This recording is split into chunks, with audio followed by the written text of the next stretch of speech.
Juste avant un changement réel, tout devient plus lourd. Ce n'est pas un signe d'échec, c'est un mécanisme, et je te montre comment le traverser. Tu connais ce moment.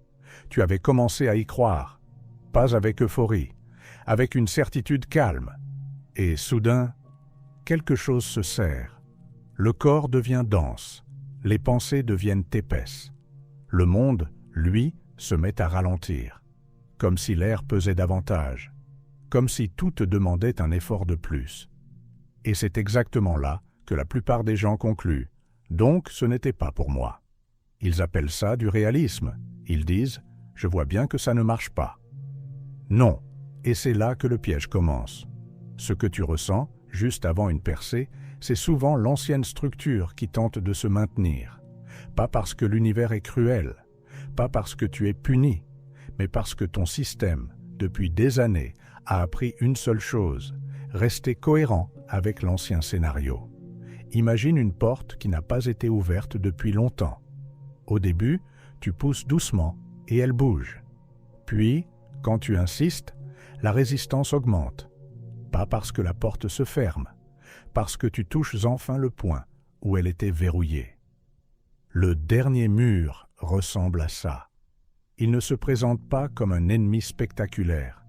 Il se présente comme une évidence intérieure, une fatigue logique, une phrase froide et raisonnable qui te coupe le souffle. À quoi bon? Et cette phrase n'est pas neutre. C'est un dispositif, un garde, un filtre. Sur cette chaîne, on appelle ça le champ, le signal, l'observateur. Peu importe le vocabulaire, l'idée est la même. La réalité que tu traverses n'est pas seulement faite d'événements. Elle est faite de ton maintien quand c'est confortable, mais surtout de ton maintien quand ça devient dense. Et cette sensation n'est pas un verdict, c'est un révélateur. Quand tout est facile, n'importe qui peut croire, n'importe qui peut visualiser, n'importe qui peut se promettre demain. Mais quand ça se durcit, quand ton mental commence à chercher une sortie, quand le monde te renvoie une inertie, là, tu vois la vraie signature. Ce que tu tiens sans effort, ce n'est pas ce que tu veux. C'est ce que tu es habitué à être. Et c'est exactement là que le dernier mur travaille, dans l'habitude. Regarde comment il opère. Il ne te dit pas « abandonne », il te dit « ralentis ». Attends un signe. Réfléchis encore. Assure-toi. Il te vend la prudence. Il te vend la sagesse. Et pendant que tu l'écoutes, ton signal se déphase. Tu quittes la trajectoire au moment le plus important. Tu sors de la ligne juste avant la traversée. C'est pour ça que cette vidéo est importante. Pas pour te motiver, pour te donner une carte. Une carte simple, froide, praticable. Pour que tu reconnaisses le mécanisme quand il se présente sous un masque raisonnable. Voici la première chose à comprendre. Le dernier mur n'arrive pas quand tu es loin. Il arrive quand tu es proche. Il arrive quand une nouvelle version de toi commence à se stabiliser. Et c'est précisément là que l'ancienne version réagit, comme une identité qui sent qu'elle perd son trône. Et attention, je ne parle pas de personnalité au sens léger.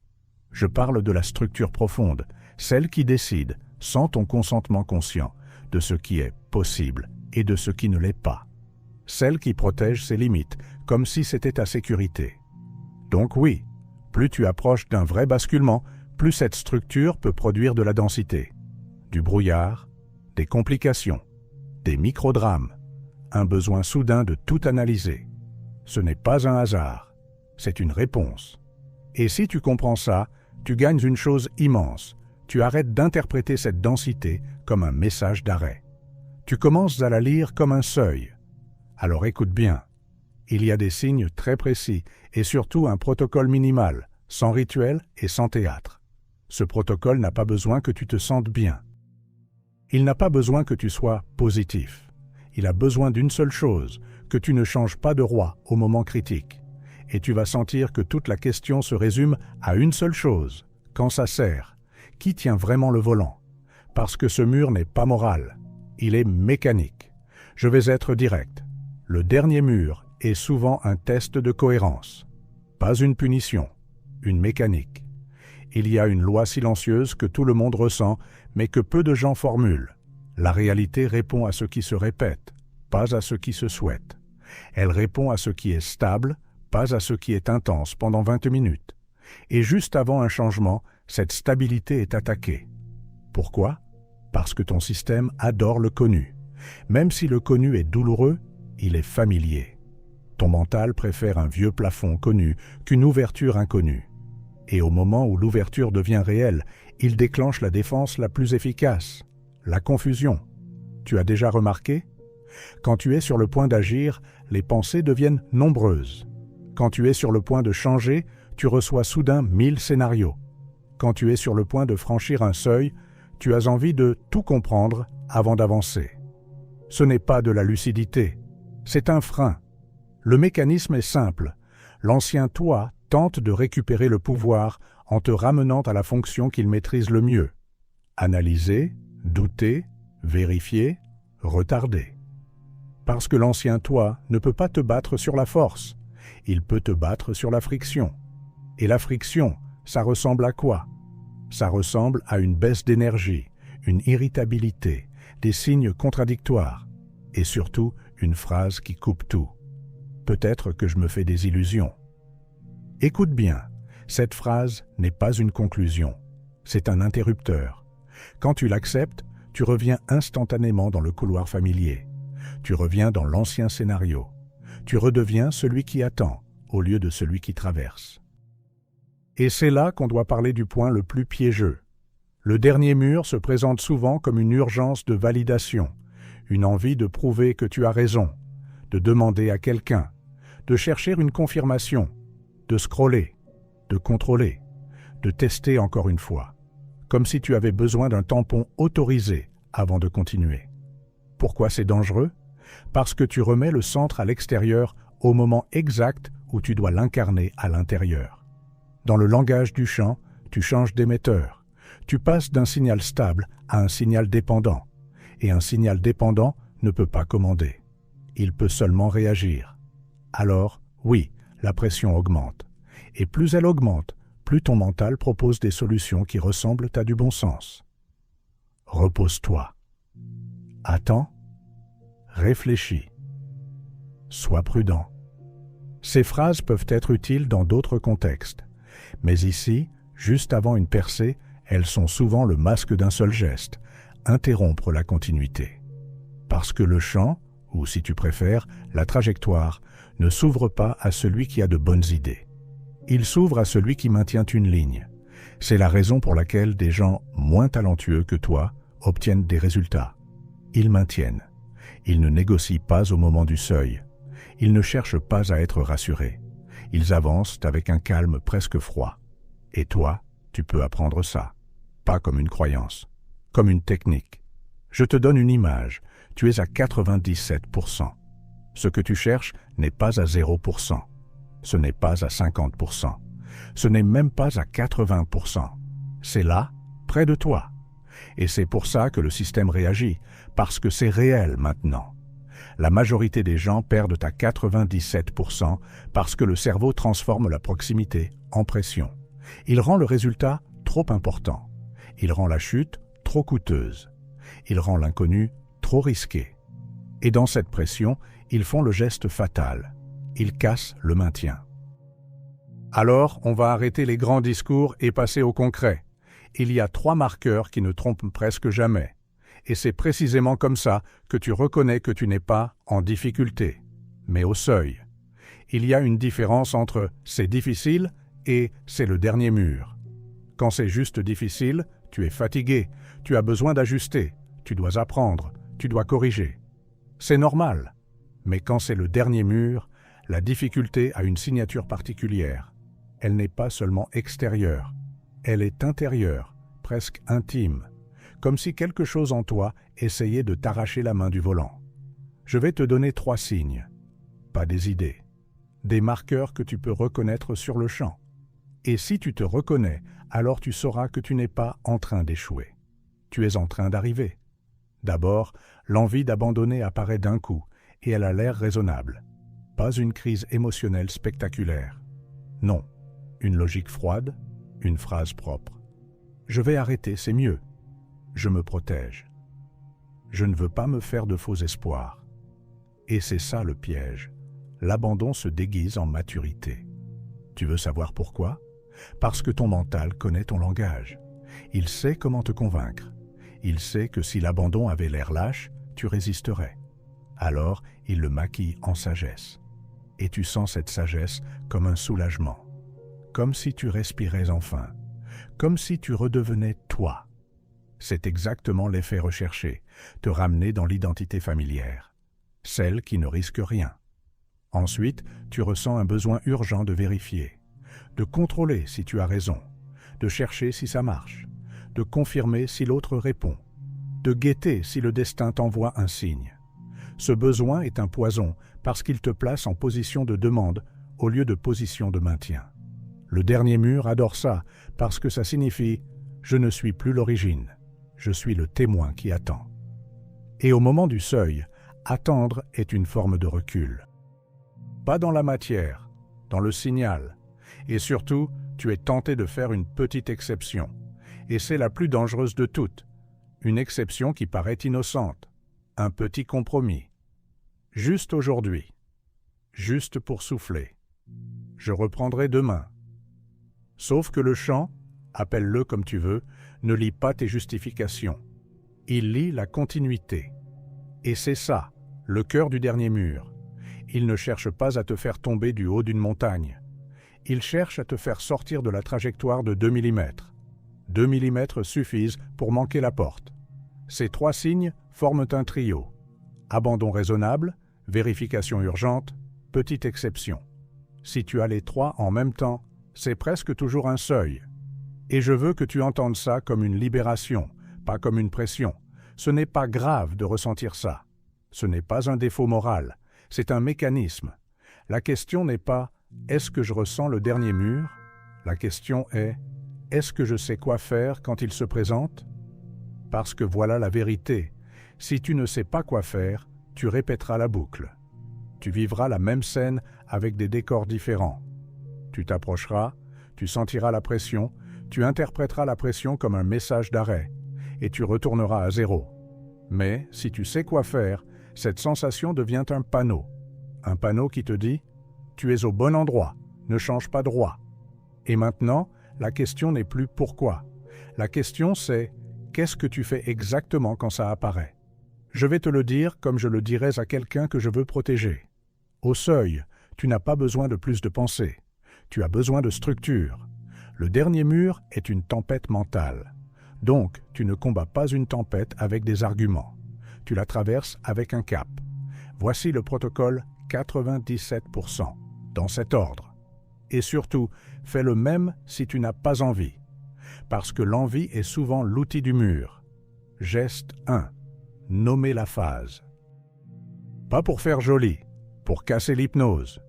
Tu dis intérieurement, d'une façon sèche, c'est le seuil, ou c'est le dernier mur, ou même c'est le mécanisme. Pourquoi ça marche? Parce que ce qui te détruit au seuil, ce n'est pas la sensation. C'est l'interprétation automatique. Le fait de croire que ce serrage signifie « stop ». En nommant la phase, tu retires au mur son costume. Tu le vois. Et ce qui est vu perd une partie de son pouvoir. Geste 2. Couper la vérification. Oui, je sais. Ton mental va protester immédiatement. Il va dire « mais c'est juste prudent ». Non. Au seuil, la vérification est souvent une fuite déguisée. Pendant un temps, tu refuses toute action qui sert uniquement à calmer l'anxiété. Pas de quête de signes, pas de preuves, pas de tampons. Tu peux faire ton travail, tu peux vivre, tu peux répondre aux choses nécessaires, mais tu ne nourris pas le mécanisme.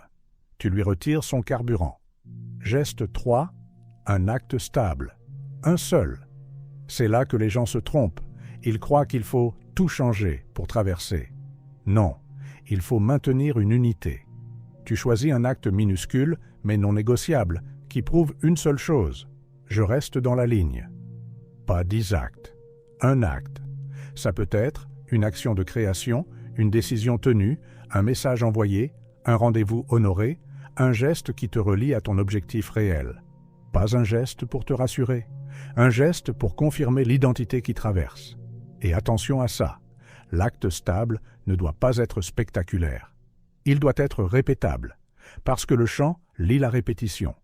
Voilà pourquoi j'appelle ça protocole 97%. Parce qu'à 97%, le plus grand danger, ce n'est pas l'absence de capacité, c'est l'interruption, c'est la rupture de continuité. Et ce protocole est une machine à continuité. Tu nommes, tu coupes la vérification, tu poses l'acte stable. Et ensuite, tu laisses le mur crier. Tu ne discutes pas, tu ne négocies pas, tu n'essaies pas de te convaincre, tu maintiens. C'est là que beaucoup de gens ont une révélation étrange. La sensation n'était pas une montagne, c'était un seuil, une pression de passage, un effet de frontière. Et quand tu ne fuis pas, le système ancien n'a plus de prise. Je veux que tu retiennes cette phrase, parce qu'elle résume tout. Tu n'as pas besoin de te sentir prêt. Tu as besoin de rester cohérent. Et si tu veux comprendre pourquoi ce protocole échoue chez la plupart des gens, c'est à cause d'une erreur spirituelle, très élégante et très toxique. Parce qu'au moment où tu commences à tenir, ton mental change de stratégie. Il y a une erreur que je vois tout le temps. Et elle est dangereuse parce qu'elle a l'air belle, elle a l'air élevée, elle a l'air consciente. Cette erreur, c'est de croire que tu dois te sentir bien pour avancer. Tu entends des phrases comme « il faut être aligné »,« il faut être en haute vibration »,« il faut être dans la paix », et ton mental s'en sert comme d'un alibi. Il attend l'état parfait, il attend une émotion propre, il attend une preuve intérieure que c'est le bon moment. Mais au seuil, cette attente est exactement le piège. Parce que le dernier mur n'essaie pas de te convaincre que tu es incapable. Il essaie de te convaincre que tu n'es pas prêt. Et la forme la plus raffinée de « je ne suis pas prêt », c'est « je ne suis pas assez aligné ». Résultat, tu te mets à te surveiller. Tu vérifies ton humeur. Tu contrôles ton énergie. Tu deviens ton propre policier. Et pendant que tu te surveilles, tu perds la ligne. Retiens ceci. L'alignement n'est pas une sensation. L'alignement est une direction. Tu peux être nerveux et aligné. Tu peux être fatigué et aligné. Tu peux être traversé par le doute et aligné. Ce qui compte n'est pas le bruit intérieur. Ce qui compte, c'est est-ce que tu changes de trajectoire à cause de ce bruit? Parce qu'il y aura du bruit au seuil. Le seuil est une frontière. Une frontière déclenche des alarmes. Ton système ne connaît pas l'inconnu comme une promesse. Il le connaît comme un risque.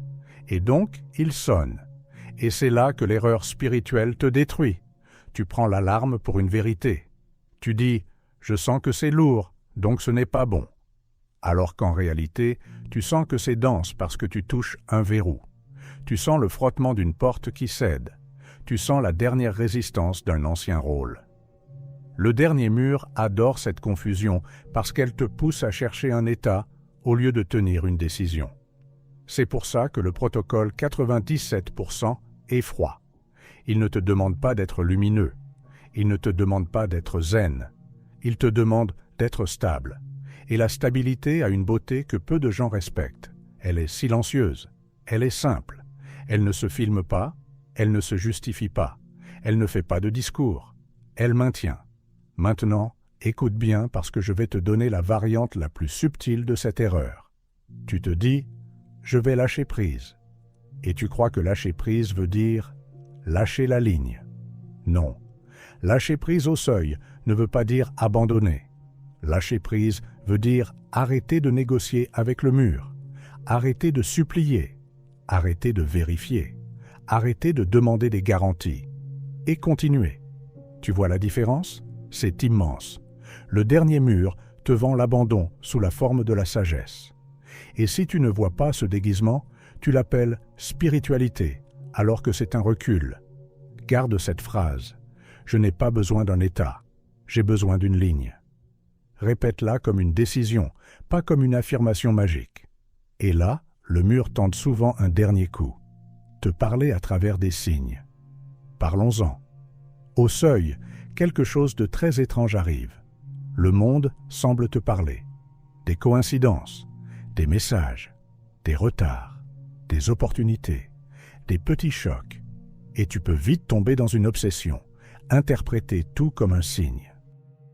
Je ne vais pas faire le cynique. Des synchronicités existent, et parfois le chant répond. Mais il y a une vérité que personne ne t'avoue.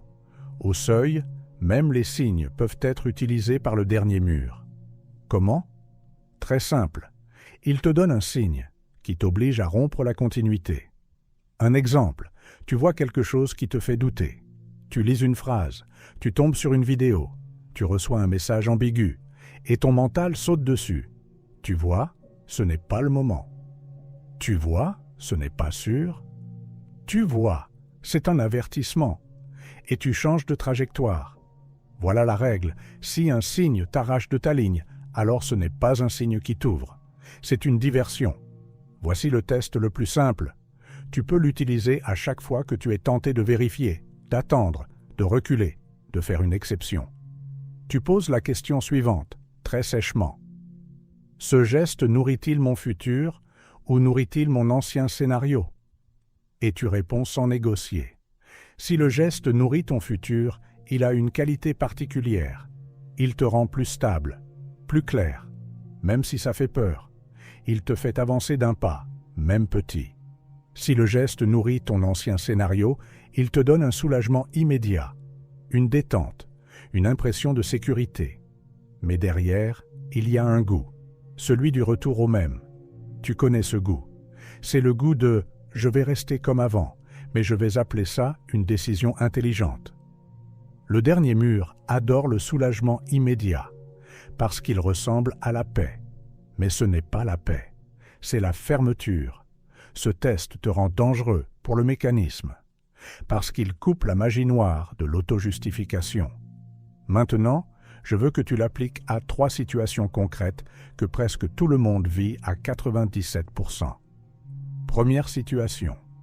Tu veux écrire à quelqu'un, relancer, demander, insister, juste pour calmer ton anxiété.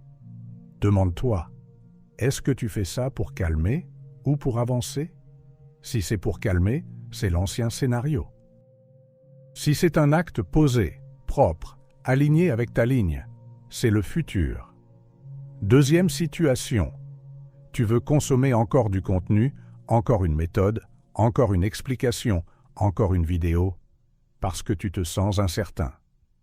Demande-toi, est-ce que tu fais ça pour te rassurer ou pour exécuter ? Si tu consommes pour te rassurer, c'est l'ancien scénario. Si tu consommes pour exécuter une étape précise, c'est le futur. Troisième situation, tu veux faire une pause, qui n'est pas une pause, mais une disparition. Demande-toi, est-ce que c'est une vraie pause qui te maintient ou une fausse pause qui te dissout ? Tu vois, ce n'est pas compliqué, c'est brutalement simple, et c'est pour ça que ça marche. Et maintenant, on arrive au point exact où la plupart lâchent, pas parce que c'est impossible, mais parce qu'ils prennent une décision sous la pression. Le dernier mur n'a pas besoin de temps pour te battre. Il a juste besoin d'un instant de rupture, un instant où tu changes de posture, où tu passes de « je tiens » à « je vérifie », de « je traverse » à « je négocie ». Ici, une seule chose compte, ce que tu fais quand ça devient lourd. Parce que le dernier mur ne s'installe pas comme une météo. Il surgit comme un réflexe, une micro-impulsion, un mouvement intérieur très petit, mais très coûteux. Chercher une sortie. Alors, on va le traiter comme ce qu'il est, une mécanique de rupture. Voici le cadre le plus simple que tu puisses utiliser, sans t'épuiser, sans te raconter une histoire. D'abord, au moment où tu sens la lourdeur, tu ne prends aucune décision de recul. Aucune. Pas « je laisse tomber », pas « je change de plan », pas « je reviens en arrière », pas « je mets en pause ». Tu peux ajuster plus tard, tu peux réfléchir plus tard, mais pas sous l'attaque, pas quand la pression parle à ta place. Ensuite, tu refuses le besoin de preuve comme condition d'action. Le dernier mur adore une phrase. Je continue si je vois un signe. Non, tu continues parce que tu as choisi. Point. La preuve vient après la cohérence, pas avant. Enfin, tu poses ton acte stable immédiatement, même petit. Pas demain, pas quand tu te sentiras mieux, pas quand tu seras aligné. Maintenant, un geste propre, un geste simple, un geste qui dit « Je reste l'émetteur ». Et si ton mental essaie de t'attraper avec la grande question « Et si je me trompe ?», tu réponds avec la seule phrase qui coupe le piège.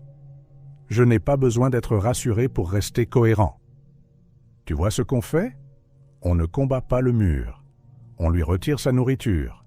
Le mur vit de 3 choses: l'interprétation dramatique, la vérification compulsive et l'exception raisonnable. Tu coupes les 3. Et soudain, la lourdeur change de nature. Elle n'est plus un verdict. Elle devient un bruit. Un bruit que tu peux porter sans lui obéir. Et même quand ça s'allège, le piège n'a pas disparu. Il change juste de voix. Quand tu traverses un dernier mur, il se passe quelque chose de paradoxal. Le danger ne disparaît pas, il change de costume. Avant, le piège te disait « C'est trop lourd, abandonne ». Après, le piège te dit « Ça va mieux, relâche ». Et c'est là que beaucoup de gens perdent le résultat au moment où ils commencent à se former. Parce qu'ils confondent soulagement et vraie bascule. Écoute bien, le soulagement n'est pas la preuve que tout est acquis. Le soulagement est souvent la preuve que tu as arrêté de nourrir le mur. C'est différent. Et si tu confonds les deux, tu fais le geste le plus coûteux. Tu redeviens ancien toi, par facilité. Donc, je te donne la règle finale, la plus simple de toutes. Quand ça redevient léger, tu ne changes pas de ligne. Tu continues avec la même sobriété, l'acte stable, l'absence de vérification et l'interdiction de reculer sous pression. Pourquoi? Parce que c'est ça, la vraie bascule. La bascule n'est pas un feu d'artifice. La bascule, c'est un nouveau réflexe. Avant, lourdeur vers interprétation, vers recul. Après, lourdeur vers reconnaissance, vers maintien. Et à partir du moment où ce nouveau réflexe existe, la réalité n'a plus le même hauteur. C'est exactement l'idée de ce canal. L'observateur ne supplie plus. Il tient. Il ne demande plus la permission. Il maintient une cohérence plus forte que les anciennes oscillations. Alors, grave ça. La lourdeur n'est pas un message. C'est un seuil. Si tu es en plein dedans aujourd'hui, ne le romantise pas. Ne le dramatise pas. Ne le négocie pas. Lis-le et traverse. Et si tu veux le sceller, écris « Dernier mur ». Le sceller, écris « Dernier mur ».